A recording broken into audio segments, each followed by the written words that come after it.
So, let's cut to the chase. Today, our gracious randomizer has chosen that the movie I will watch today goes by the name of Ghost, which meant that I was like a kid in a candy store, because there's like 20 different movies named Ghost that I could choose from. I chose Ghost from 2023. Ghost from 2023 is a Christian found footage horror film released in the year 2023. Or I at least think it's a Christian movie. I'm not entirely sure, but the Christians are the good guys and Satanist cultists are the bad guys.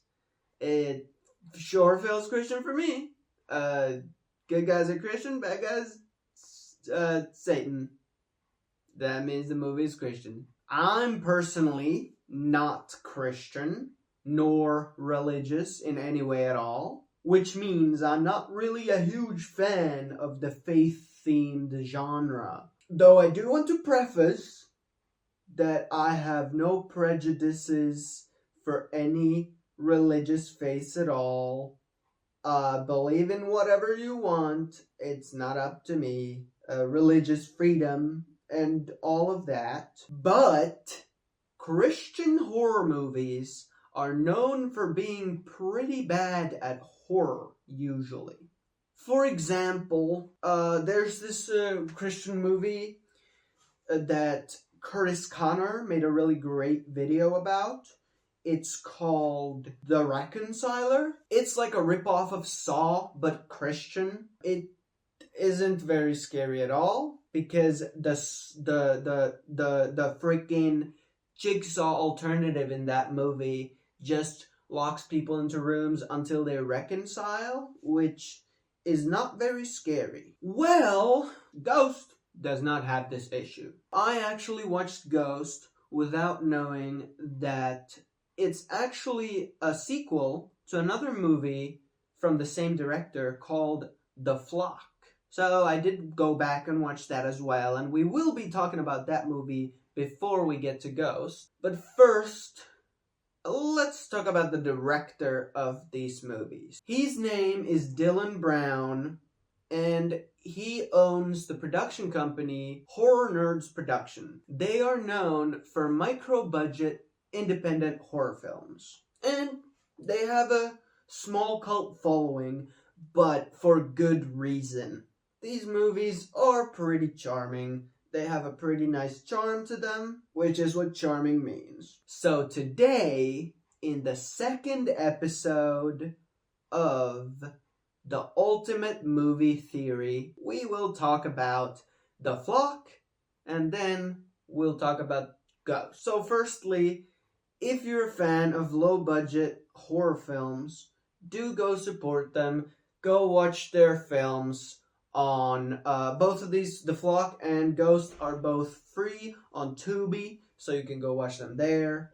If Tubi is not available in your country, just get a VPN or something. Spoilers ahead. So if you want to go watch them, go do it now and then come back here because you'll want to watch this video. Let's get into it, guys. I put the lights on. The Flock begins with some exposition on screen telling us that in very Blair Witch fashion, this footage was found. Like as in, they found footage. Found footage.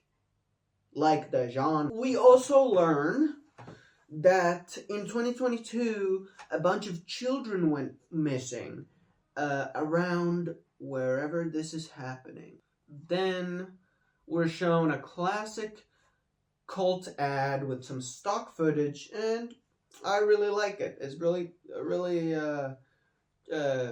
cool. And we hard cut into a title screen.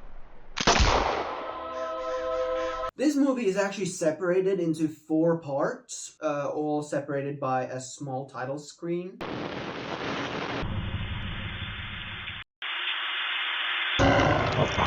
which I would never do.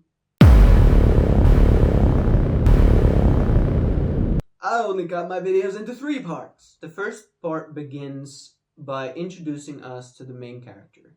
His name is Shane. He was kidnapped by 2 people who are a part of the flock. Their names are V and Danny, but they don't like the leader of the flock, whose name is Crow. But they're in the flock because they're scared of Moloch, who is the demon that the flock is trying to reawaken into our realm. But if they're so scared of Moloch, why are they actively trying to bring this hellish demon into the realm they reside in? I wouldn't do that. Then you're in more danger from the guy. So they're a bit dumb, I guess. So V shows Shane a video where there's this guy who's trying to warn people of the danger that is Moloch and trying to say that don't revive this guy. It's like really dangerous. He'll kill everyone and bring on the end of times. Oh no! That's AI! That's AI art! No! Dillon Brown? I had faith in you. This isn't you.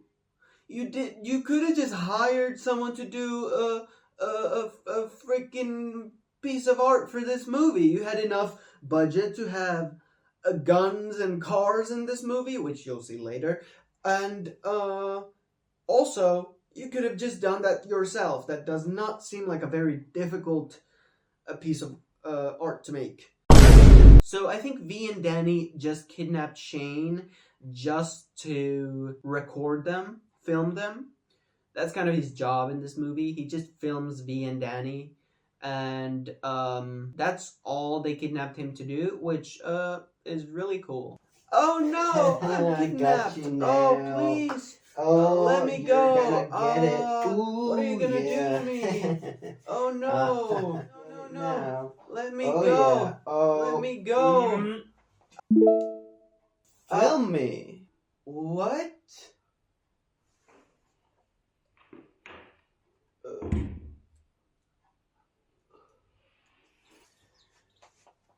What's up, guys?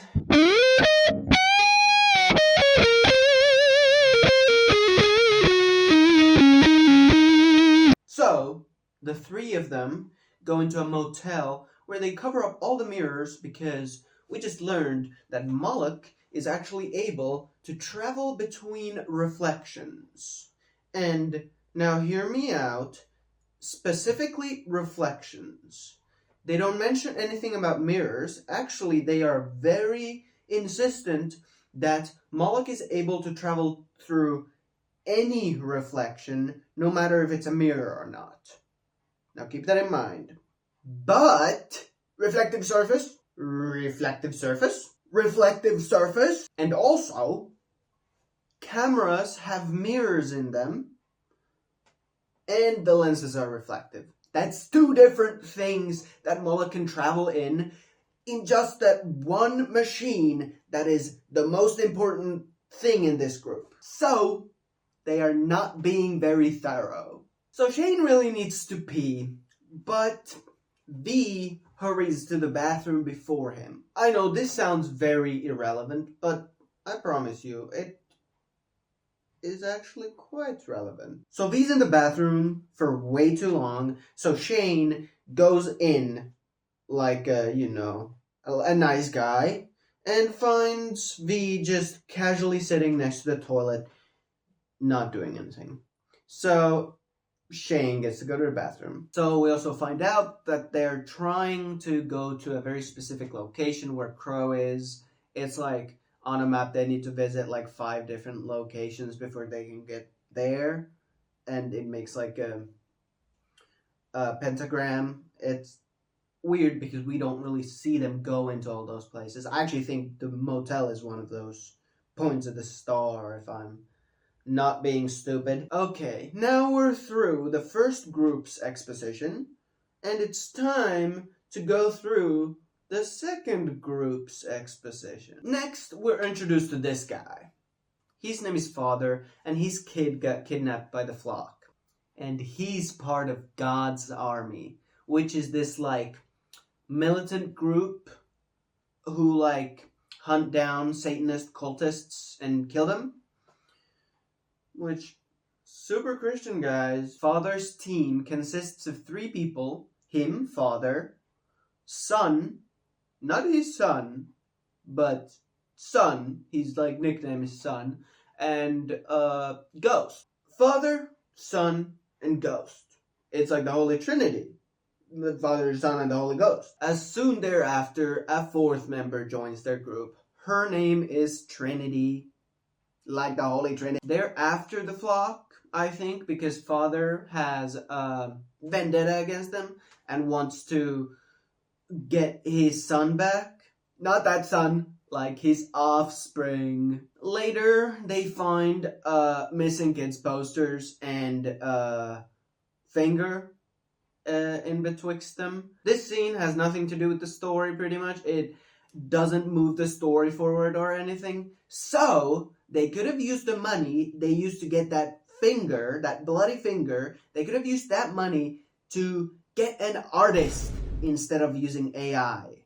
Yes, I'm still pissed about that. I'm not letting it go. As Shane's group is walking to this mysterious place where Crow and the flock is located, Shane really needs to use the bathroom. But this time it's not for peeing. It's for pooping. Go take a piss. It's not that one. That's gross. And he goes into the nature to do that. And just as he's about to drop his band, the God's army group finds him. They, like, walk and meet, but they don't know who Shane is, so they're just, like, pointing their guns at a random person.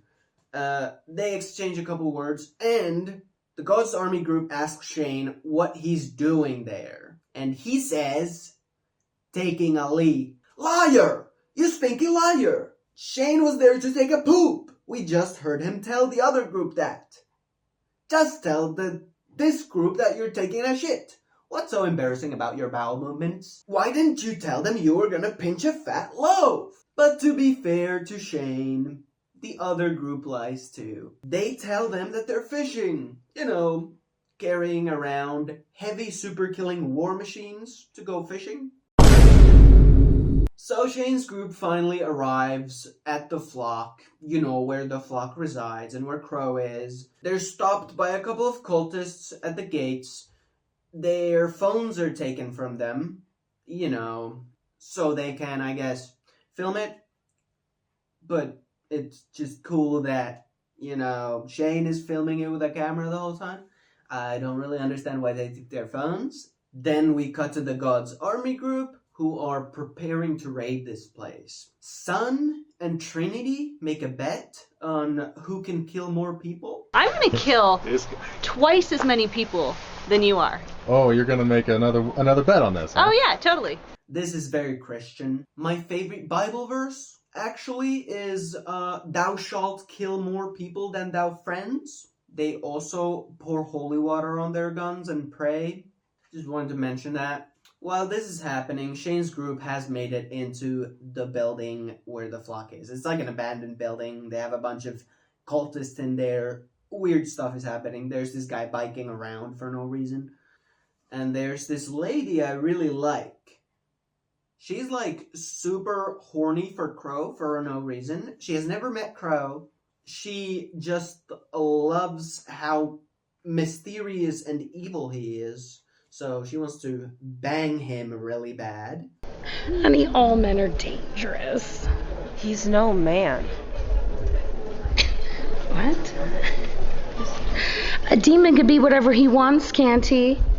I'm asking him to be tall, dark, mysterious, and hot as hell.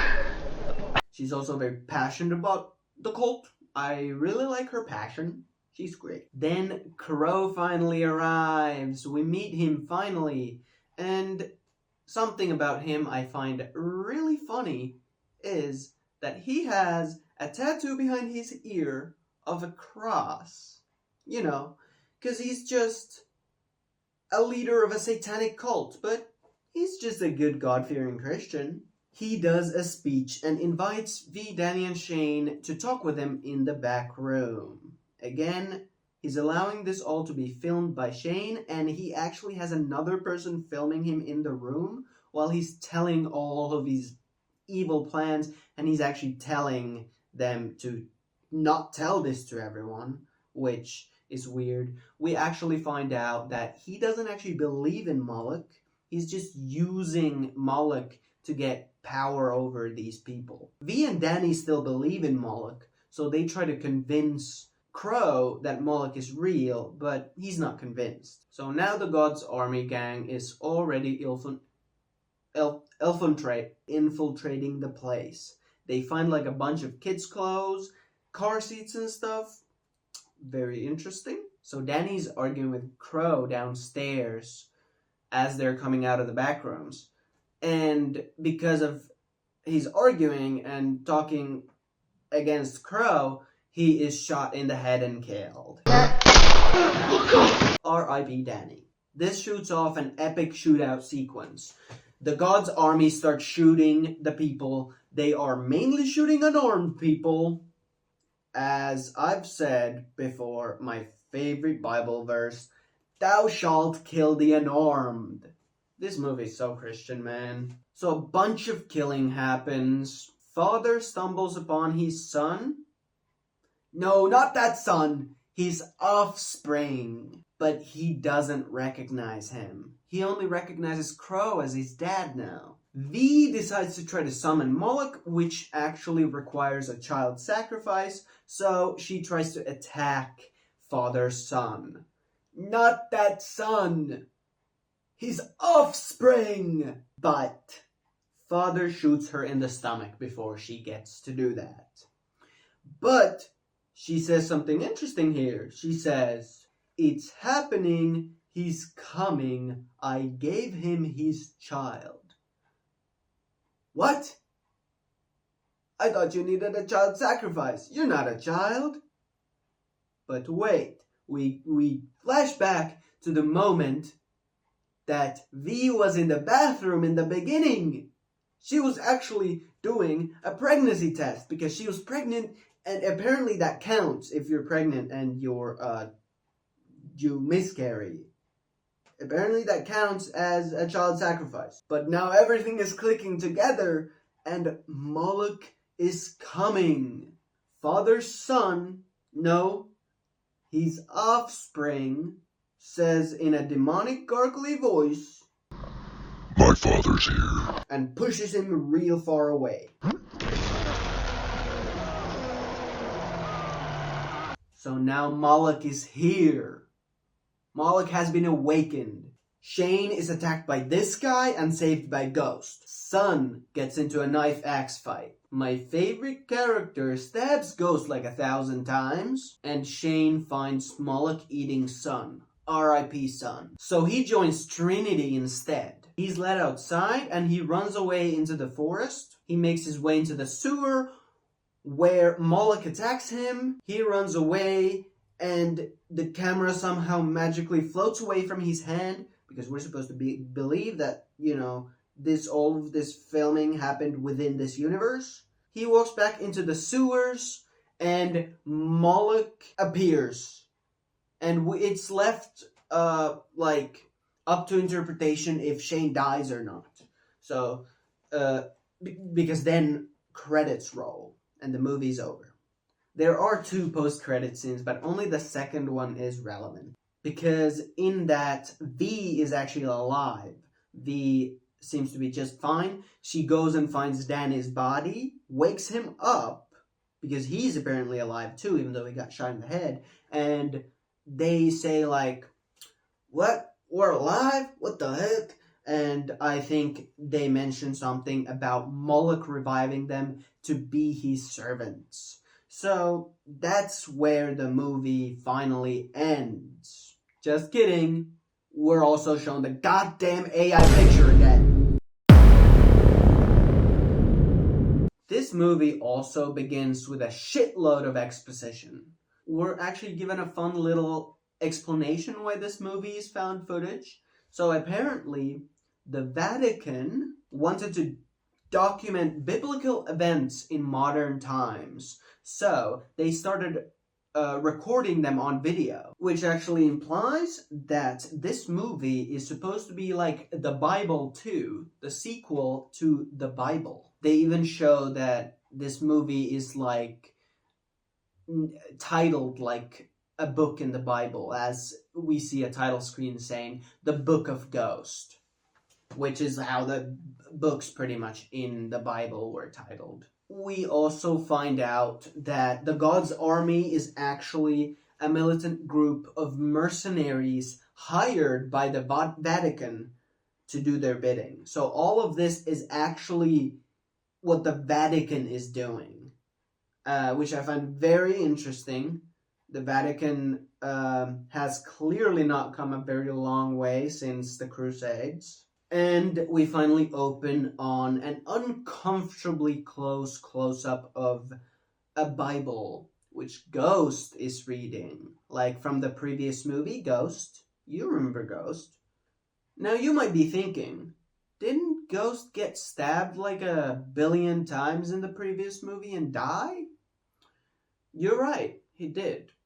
Well, just wait. It'll all be explained in due time. We're not done with the exposition yet. Ghost explains that his job is actually to kill any man, woman, or child trying to bring in the end of times.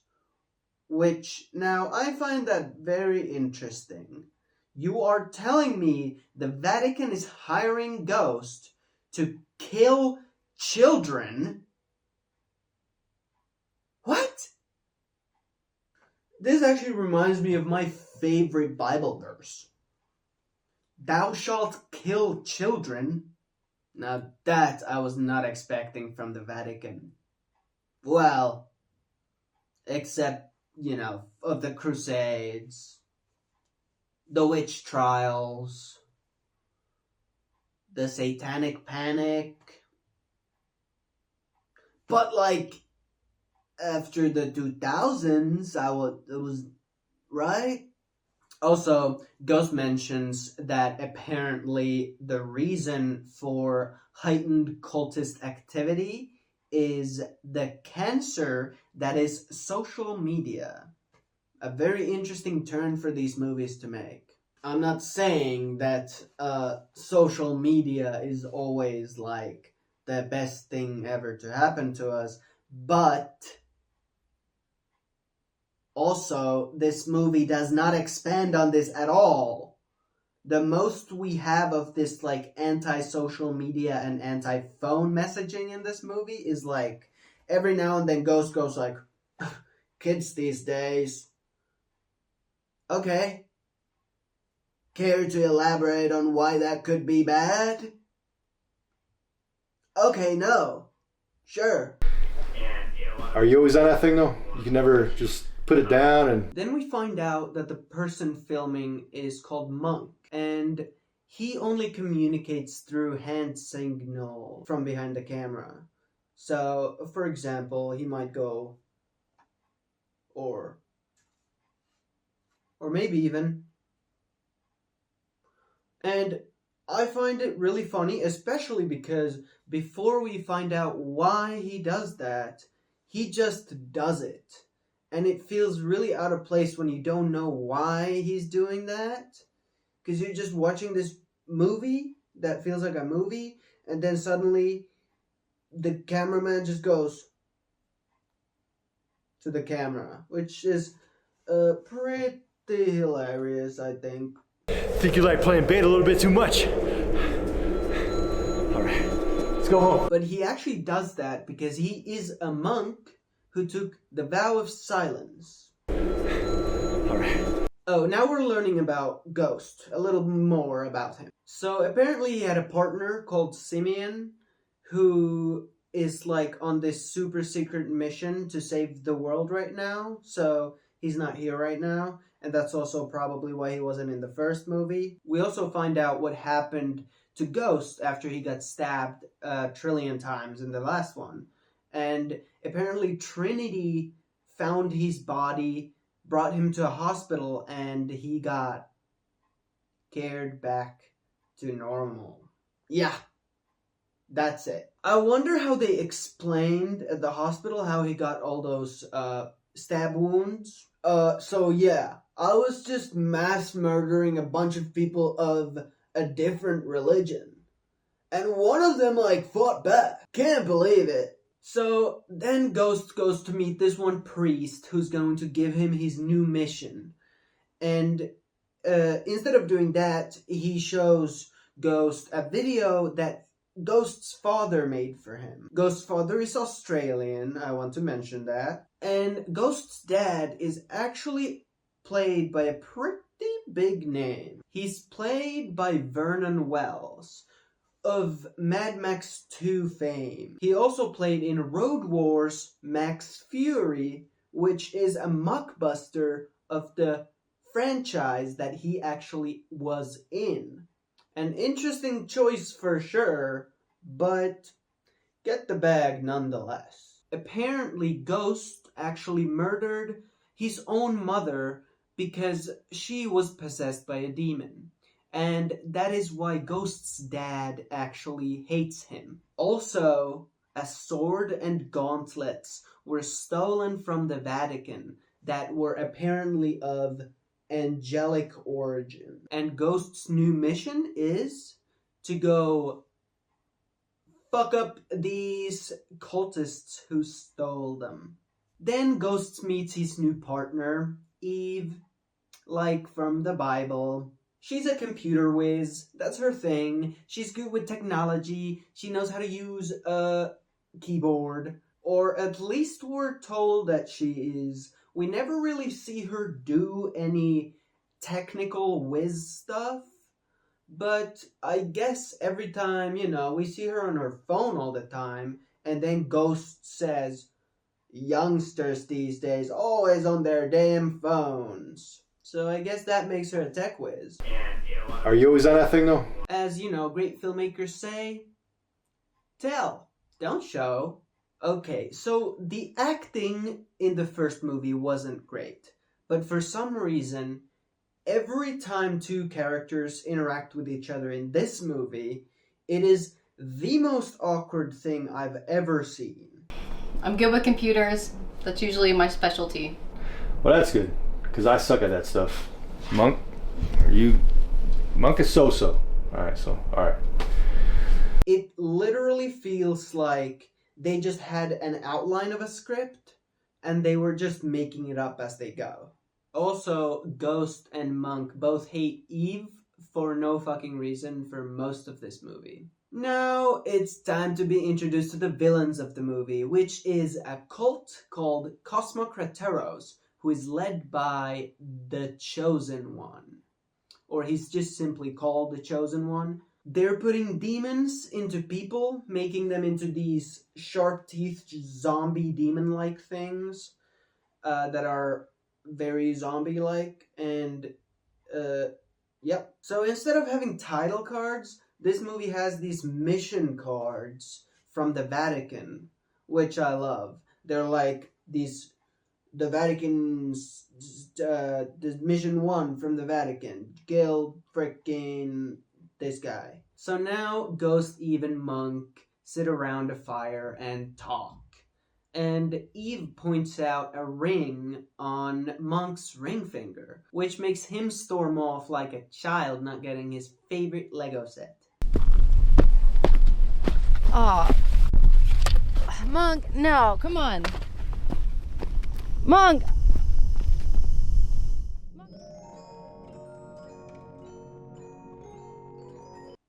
And we find out that apparently Monk's entire family got murdered by cultists, including his wife. And that's why he took the vow of silence. Also, Ghost is going through some internal conflicts in this movie. He's doubting his faith in God. And here he says one of the hardest lines I've ever heard. If there is a God, and he's an asshole. Now we find out that Ghost's ex-partner, Simeon, has been kidnapped by Cosmocrateros. We actually find out that they're trying to summon this fallen angel Belial. So, Ghost and gang infiltrate this small little lair they have. It's not like their main lair, it's like their secondary lair. Also, everyone in this movie has the aim of a stormtrooper. Especially in this scene, they sneak next to these pellets, which cannot stop a bullet, and start shooting the guys that are about 4 meters away from them. And after emptying a whole fucking magazine, Ghost kills about 3 people. Also, the bad guys don't hit anyone in classic movie fashion.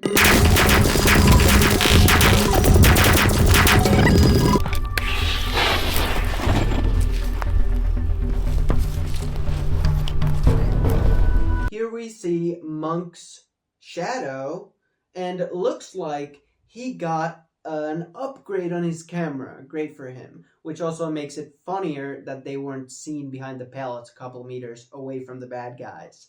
Because that is a huge camera. Monk almost gets killed by one of the cultists because Eve hesitates, but Ghost saves him. Yeah!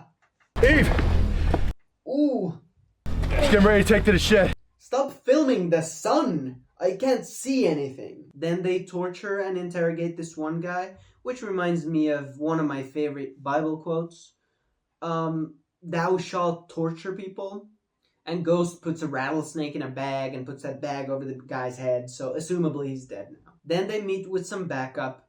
We get 2 more people into the gang. There is Trinity, she's back from the previous movie, and Jericho, who's Eve's brother. They go over their plan on infiltrating the main layer of Cosmocrateros, and it's really detailed. Gonna roll in, guns blazing. So they infiltrate the Cosmocrateros main headquarters, which are at an abandoned hospital. Or at least we're told it's an abandoned hospital, because this is the abandoned hospital. Does that look like a hospital to you? That is not a hospital. That is a house. It could maybe be a school, I don't know, or it could also be maybe a kindergarten or something like that, but not a hospital. Also, inside there's no hospital equipment. No, the rooms are not like hospital rooms. That was a weird choice for them to have as a location. I mean, it feels like they wrote in the script that it was at an abandoned hospital, but they couldn't find an abandoned hospital they could film in, so they just decided to film here instead, but still call it a hospital. Just a little bit of advice to you. You can actually edit the script after it's done. You don't need to say everything that's in the script after it's written. You can change it on the go. So they infiltrate the hospital from this door, and then we cut to them infiltrating it from this door. And an awesome shootout commences. These kind of POV shootout sequences feel funnily nostalgic to me, because they remind me a lot of those like POV airsoft videos I would watch when I was like 14, 15. So Trinity dies and comes back as a demon zombie, so they have to kill her. So R.I.P. Trinity. Then the Chosen One gets away from them and puts on the angelic gauntlets on Simeon, which then summons Belial into Simeon's vessel. He obviously immediately kills the Chosen One, so he's dead now. And then he goes to wreak some havoc. So Ghost has to take Belial in Simeon's body on. He's wielding now the angelic sword with the gauntlets. And this is where the sword from the beginning that I was talking about comes back, because Monk gives that sword to Ghost so Ghost can have a sword duel with Belial. And it's pretty awesome. Ghost sees some Christian flashbacks during this duel, and I think regains his faith in God. So he unlocks this final special move that I have named Jesus Slash. For the Father, the Son, and the Holy...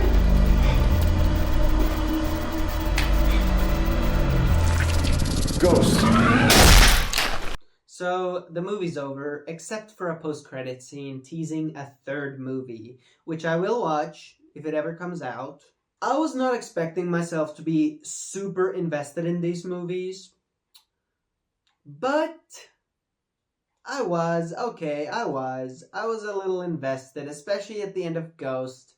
It was a pretty awesome ending. I felt my heart race a little bit. I felt like I was actually rooting for the characters.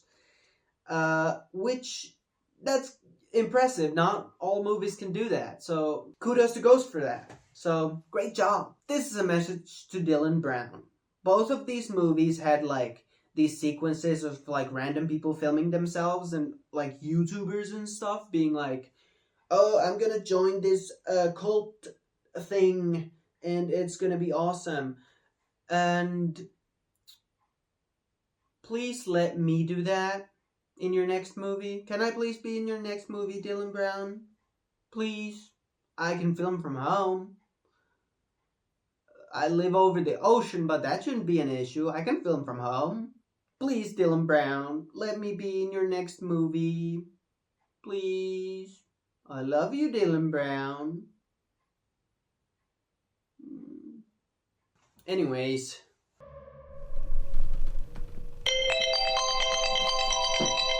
Oh, someone's calling me. Oh, it's the church. The church is calling me. Yeah, just a sec. Hello? What? What? God, no. No, I am not doing that. Oh, goodness. Oh. Oh, okay. Sure, I can do that. Okay, bye. They told me to kill a child who drew a pentagram in his school notebook. They also told me to talk about the Ultimate Movie Cinematic Universe next, so I think I'm gonna do that.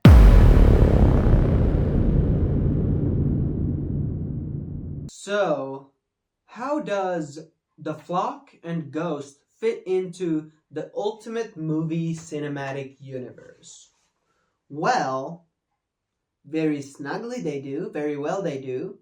They do, in fact, this very much cemented my belief in my theory. First of all, these movies introduced a handful of lore into the Ultimate Movie Cinematic Universe. Firstly, we learned that the supernatural exists in some ways in the Ultimate Movie Cinematic Universe. Demons or demon-like beings exist in the universe, and heavy implications of supernatural or enchanted items, such as the gauntlets and the sword, that were told to be of angelic origin, but I don't think this straight up proves the existence of angelic beings in the universe, so I'm just gonna say there's some kind of magic items from somewhere. We don't know where they came from. Maybe we'll find out at some point. But religion does exist, and more specifically, Catholicism exists. Because the Vatican exists. Talking about the Vatican, we also find out that they hire mercenaries to kill cultists. So that's an interesting piece of lore as well.